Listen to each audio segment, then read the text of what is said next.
কি আনন্দ, আহা কি আনন্দ, আকাশে সূর্য নিচে মাটি, আহা কি আনন্দ, আহা কি আনন্দ, আহা কি আনন্দ। আরে ও গোপাল দাদা, গোপাল দাদা, এই সকাল সকাল কি আবার পিছু ডাকলো? আরে আমি গো আমি। আমি তো আমি নামে কাউকে চিনি না। আরে তুমি একটু পেছন ফিরে তাকাও তো। আমি তো সামনে যাচ্ছি, পিছনে তাকাবো কেন? ঠিক আছে, তাহলে আমি তোমার সামনে আসছি। আরে দৌড়াচ্ছ কেন? আরে দাঁড়াও দাঁড়াও বলছি, দাঁড়াও, নইলে কিন্তু আমি মহারাজের কাছে যাব। হ্যাঁ, ও ভোলা তুমি?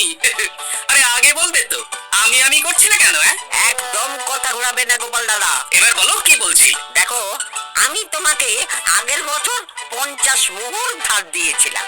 কি, তোমার তো মিষ্টির দোকান, ধার দিলে তো লোকে ছুরি কাঁচি ধার দেয়, তুমি মোহরে ধার দেওয়ার ব্যবসা শুরু করেছো কবে থেকে বলো দেখি? আবার কথা ঘোরানো শুরু করেছো। আমি এবার কিন্তু সত্যি মহারাজের কাছে যাব। আরে মজা করছি তো। আরে বারবার আমাদের মধ্যে মহারাজকে টেনে আনার কি দরকার বলো তো? সে না টানলাম, তবে তুমি ওই আমার 50 মোহর সুদ সহ কবে ফেরত দেবে বলো তো? আর কিন্তু তোমার হাতে ওই 1 সপ্তাহ সময় আছে। হ্যাঁ, 1 সপ্তাহ মানে কতদিন ভাই? 7 দিন, 7 দিন। 7 দিন? আচ্ছা 7 দিন মানে কত ঘন্টা? 24 গুণ 7, মোট ওই 168 ঘন্টা। অনেক সময় আছে।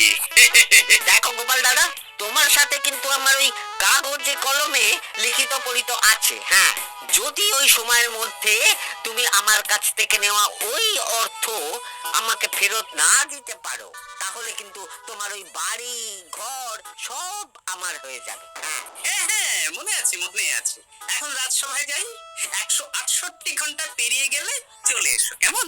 বেশ, কথাটা মনে থাকে যেন। হ্যাঁ, তখন আর কিন্তু কোনো চালাকি করতে যাবে না, আমি সোজা মহারাজকে বলে দেবো। ঠিক আছে ঠিক আছে।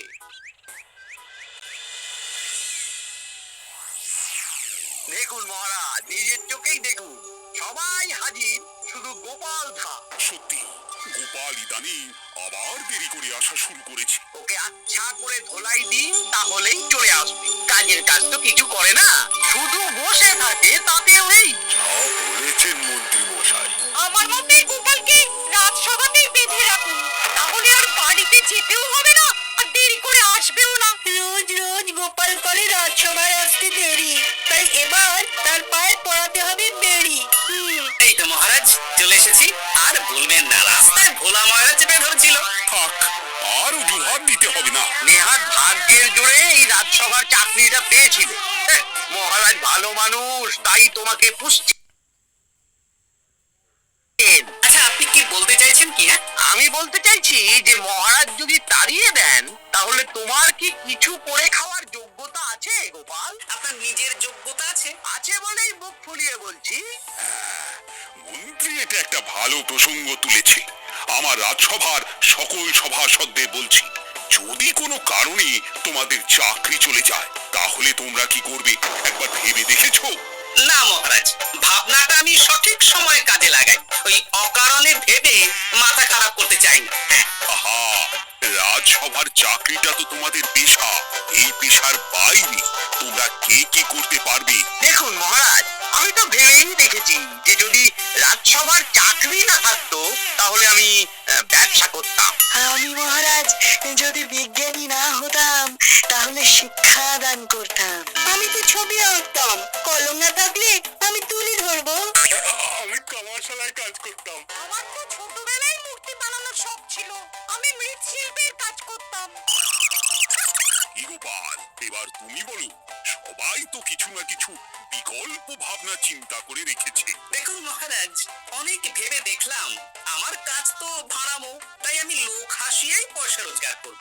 আর বিশেষ কোনো গুণ তো আমার মধ্যে খুঁজে পাচ্ছি না মহারাজ। বেশ, আমি একটা ছোট্ট পরীক্ষা নেব।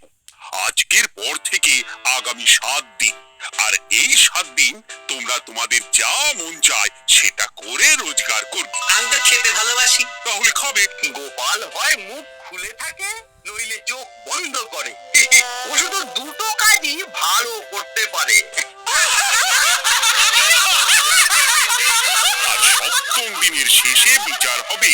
কে কত রোজগার করেছে। যার রোজগার সবচেয়ে বেশি হবে তাকে আমি দেব 100 মোহর উপহার। আর মহারাজ যে সবচেয়ে কম রোজগার করবে তার বেতন থেকে আগামী 10 মাস 10 মোহর করে কাটা হবে। কি রাজি তো? আমি জানি যে গোপাল ফুটো করিও রোজগার করতে পারবে না, তাই গোপালই হারবে। বেশ, আর যদি অন্য কেউ হারে? তাহলে আমি নিজের বেতন থেকে তাকে আগামী 10 মাস 10 মোহর করে দেব। ব্যাস, এবার তোমরা কাজে লেগে পড়ো।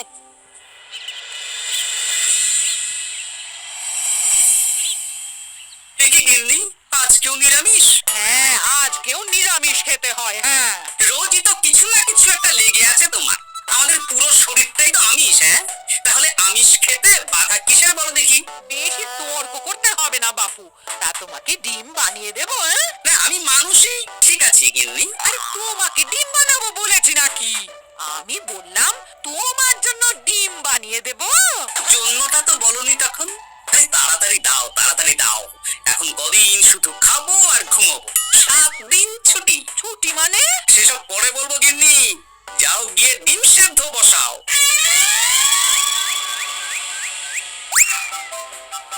আরে করছোটা কি?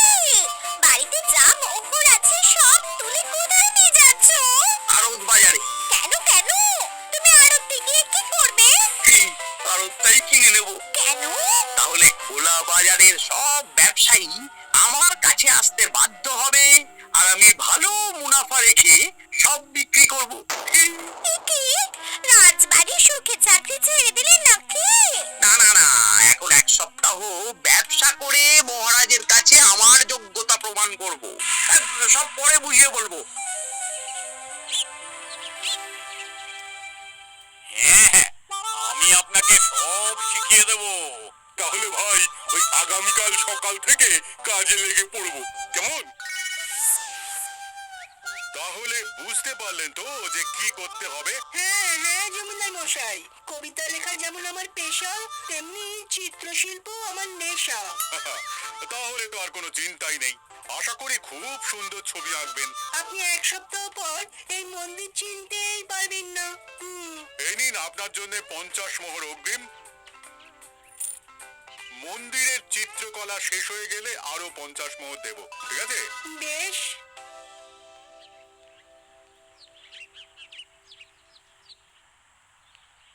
এই হাত চালা, হাত চালা।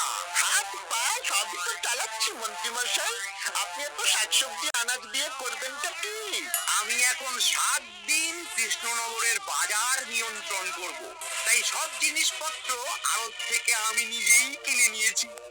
এবার সাধারণ বাজারের দোকানদাররা আপনার কাছে আসবে। কাল সকাল থেকে শুধু মোহর গুনবো।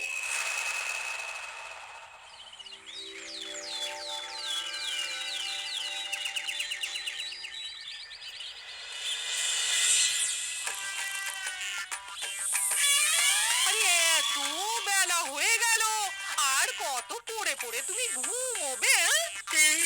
এত লম্বা ছুটি পেয়েছি, এখন তো বিশ্রাম নিতেই হবে গিন্নি। কিন্তু পুকুর ঘাটে গিয়ে তো আমি অন্য কথা শুনলাম। তুমি আবার কি শুনেছো? তোমাদের মহারাজ নাকি বলেছেন আগামী 1 সপ্তাহ তোমরা সকল সভাসদেরা সকল সভাসদেরা নিজের ইচ্ছে মতো কাজ করে রোজগার করব। আমার কাজ তো ভাড়ামো করা, তাই ভাড়ামোর সুযোগ এলে সেটাই করব। কিন্তু যদি সুযোগ না আসে, তাছাড়া যার রোজগার সবচেয়ে কম হবে তার তো বেতন থেকে 100 মোহর কাটা হবে গো। এই খবর পেয়ে গেছো? বাবা, পুকুর ঘাট না পরনিন্দা পরচর্চা কেন্দ্র? হ্যাঁ? ওসব বাজে কথা বাদ দিয়ে কোনো কাজ শুরু করো, কাজ শুরু করো। এরকম গা এলিয়ে শুয়ে থাকলে ভগবান এসে তোমাকে পয়সা দিয়ে যাবে না গো। গোপাল দাদা, ও গোপাল দাদা, বলছি গোপাল দাদা, কি খবর গো? এই তো গতকাল তোমার সাথে কথা হলো, আজ একেবারে বাড়িতেই চলে এসেছো। তোমার যা হালচাল তাতে তো মনে হচ্ছে ওই কদিন পরে বাড়িটা আমারই হবে। আর সেই আশাতেই বসে থাকতো। এই ভোলাময়দা এসেছে কেন গো? এসব কি বলছে? মা ঠাকুরুন, আপনার কাছে আর কি লুকাবো? বহুদিন আগে গোপাল দাদা আমার কাছে 50 মোহর ধার নিয়েছিল। সেই ধারের থেকে 5 মোহরা এখনো আমাকে শোধ করেনি। সে কি? হ্যাঁ, শর্ত অনুযায়ী যদি গোপাল দাদা আগামী ওই 6 দিনের মধ্যে ধার না শোধ করতে পারে তাহলে এই বাড়ি আমার হয়ে যাবে। তুমি আমাকে এত বড় কথা লুকিয়ে রেখেছো? হ্যাঁ, না আমি বলবো বলবো করে বলা হয়ে ওঠেনি আর কি। এবার আপনি দেখুন গিন্নিমা কি করবেন। ভিটে মাটি ছেড়ে কোথায় গিয়ে উঠবেন দেখুন।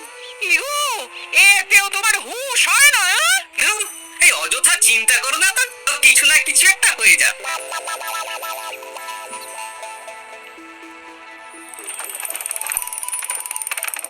বাবা পণ্ডিত মশাই, আপনি তো এর মধ্যেই কাজ শিখে গেছেন। আমি তো ছোট থেকেই মাটির পুতুল বানাতে ভালোবাসতাম।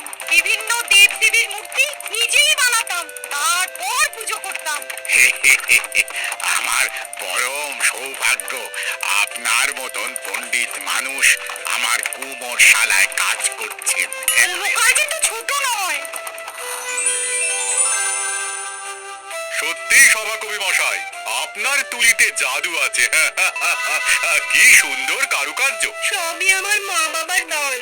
আমার বাবা খুব বড় চিত্রশিল্পী ছিলেন। উনি হাতে ধরে আমাকে ছবি আঁকা শিখিয়েছেন। বাহ বাহ বাবা।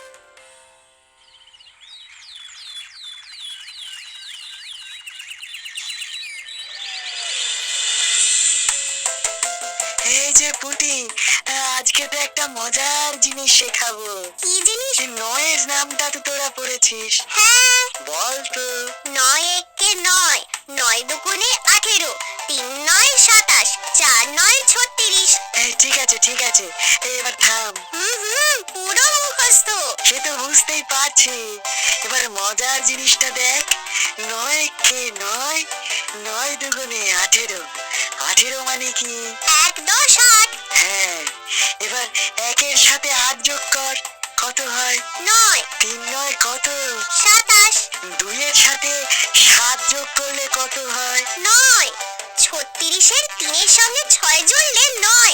আরে বাস, দারুণ তো।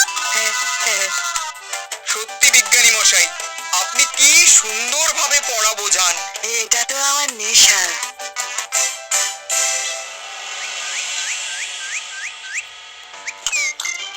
বলছি, তুমি তো দিব্যি বাড়িতে বসেই আছো। হ্যাঁ, কিছুই তো করছো না। সত্যি বলো তো, তুমি ভাড়া মোছাড়া আর কি কিছু করতে পারো? হ্যাঁ, এই আদেশ করতে পারি। গিন্নি, একটু তরকারি দাও তো, আর জলের ঘটিটা দাও না। যত সব। আচ্ছা, সত্যি তো ভার না হলে আমি কি হতাম? আমি কুমোর হতাম। মাটির কাজ শুনেছি খুব সোজা। যাই, কুমোর পাড়ায় যাই।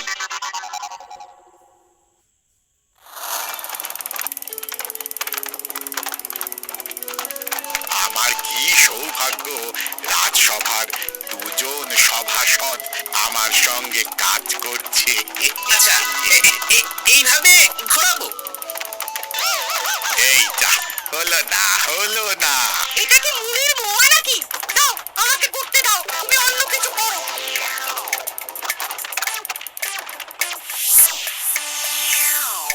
বলো গোপাল দাদা, কি দেবো? মুড়ির মোয়া, তিলের নাড়ু? আমি কিনবো না গো, বানাবো। হ্যাঁ, কি বানাবে? ওই মুড়ির মোয়া, কদিনের জন্য আমার একটা কাজ দরকার, বুঝলে? তা বেশ, তাহলে এসো, এই পিছনেই আমার কারখানা। গুড় মুড়ি সব রাখা আছে, বানাও। এই দেখো, এই যে গুড়ের হাঁড়ি আর ওই যে মুড়ির বস্তা। এবারে বানাও। বেশ। আমি তবে সামনে দোকানটা সামলাই।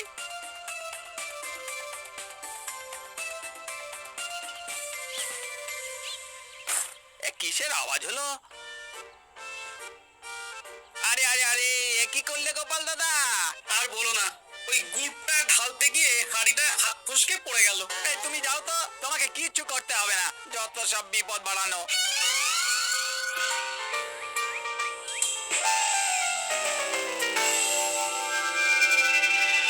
তোমার দ্বারা কিছুই হবে না। হ্যাঁ, সত্যি তো, আমার দ্বারা যে কিছুই হবে না গিন্নি। তাহলে তুমি করবেটা কি? এমন করে বলো না গিন্নি, সবারই খারাপ সময় যায়। আর খারাপ ভালো যে সামান্য মুড়ির মোয়া বানাতে পারে না তার মুখে এসব মানায় না, মানায় না। এদিকে বাজারে সবজির দাম হু হু করে বেড়ে গেছে। তাই নাকি? বলি তুমি জানবে কি করে?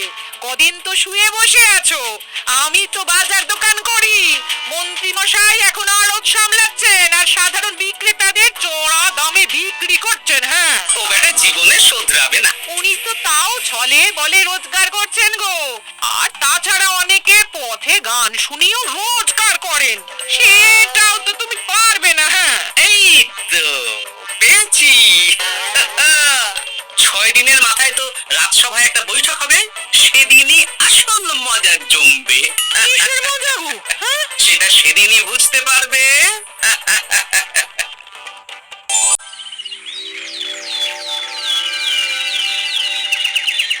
তারপর বলো, আজ তো ষষ্ঠ দিন, আজ অবধি তোমরা কে কত কত রোজগার করেছো? মহারাজ, আমি এখনো অব্দি 200 মোহর। বাহ বাহ বাহ, আমি মহারাজ 15 মোহর। আমি 5 মোহর। বিভিন্ন বাড়িতে বাচ্চাদের পড়াচ্ছি, শিক্ষাদান করছি দিনরাত। সেনাপতি আমি 10 মোহর পেয়েছি, আরো পাবো। আমি 50 মোহর অগ্রিম পেয়েছি, আরো পাবো আগামীকাল। বাহ বাহ বাহ, সবাই তো ভালোই রোজগার করেছো। আর গোপাল তুমি বলো। মহারাজ, আমি এখনো অবধি কোনো রোজগার শুরু করিনি। আমি আগেই বলেছিলাম গোপাল একটা কানা করিও রোজগার করতে পারবে না। আসলে মহারাজ, আমি আজ সকালেই আমার প্রতিভা খুঁজে পেলাম। তোমার আবার কি প্রতিভা? আমি ভালো গান গাইতে পারি মহারাজ। আমার ছোট্টবেলার ইচ্ছে ছিল আমি রুদ্ধদ্বার সভা করব, গান গাইবো, আর দর্শক বা শ্রোতারা আমার গান শুনে আমাকে পয়সা দেবে। বাহ বাহ বাহ, তা শোনালি না কেন? আমি চাই আপনারা সবাই আমার বাড়িতে আসুন, আমার গান শুনুন। এই না না না না না, তোমার গান শুনে অর্থ ব্যয় করতে পারবো না গোপাল। যদি শোনাতে হয় তো বিনামূল্যে শোনাও। তুমি ভেবেছো কায়দা করে গান শুনিয়ে রোজগার করবে? সেসব চালাকি কিন্তু চলবে না। না মহারাজ, আমার গান শুনতে আসার জন্য একটা কানা করিও খরচ করতে হবে না। আমি বিনা পারিশ্রমিকে গান শোনাবো। বেশ, তাহলে কবে শোনাবে বলো? এখনই চলুন, শুভস্য শীঘ্রম। আবার যেতে হবে কেন? এখনই শোনাও। আমার আবার নিজের বাড়ি ছাড়া প্রতিভা বিকশিত হয় না। বেশ তো, এই কদিন টানা কাজ করেছি, তোমার গান শুনে মনটা যদি ফুরফুরে হয়ে যায় ভালো তো। চলো গোপাল। আসুন আসুন, সবাই ভিতরে আসুন। আসন পাতা আছে, সবাই বসুন।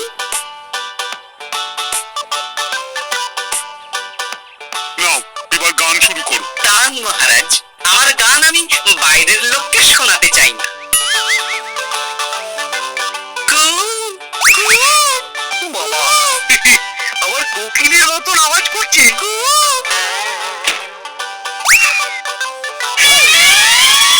নাও নাও, শুরু করো।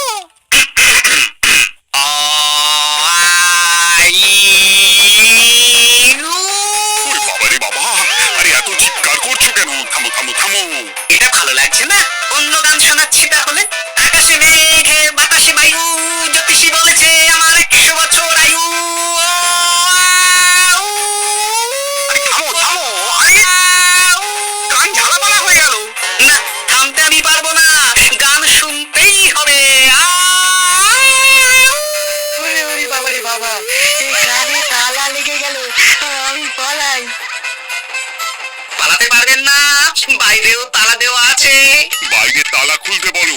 বাইরে বেরোতে হলে প্রত্যেককে 100 মোহর দিতে হবে। আমরা তো আগেই বলে দিয়েছি তোমার গান শোনার জন্য কোনো পয়সা দিতে পারবো না। এটা তো গান শোনার জন্য নয়, বাইরে যাওয়ার জন্য। আমার গান শুনতে আসার জন্য কোনো অর্থ লাগে না। গান শুনে বাইরে বেরোতে গেলে অর্থ লাগবে জনপ্রতি 100 মোহর মাত্র। কি জ্বালাতন! হয় দিন, নইলে আবার শুরু করছি। থামো। আপনারা কি সবাই দেবেন না এখানেই থাকবেন? এই আমার কাছে এখন 50 মতন মোহর আছে। আমার কাছে 5 মোহর আছে। সে আমি লোক পাঠাচ্ছি আপনাদের সবার বাড়িতে। পুরো অর্থ পাবো, তারপর সবাইকে ছাড়বো। আচ্ছা, এটা কি ঠিক করলে গোপাল? দেখুন মহারাজ, আমি কথা নিয়ে খেলি। সব সভাসদেরা 6 দিন খেটে যা না রোজগার করেছে, আমি শুধু বুদ্ধির জোরে আর ভাড়ামো করে ঘন্টা খানিকের মধ্যে তার থেকে বেশি রোজগার করে নিলাম। যদিও এখনো একদিন সময় আছে।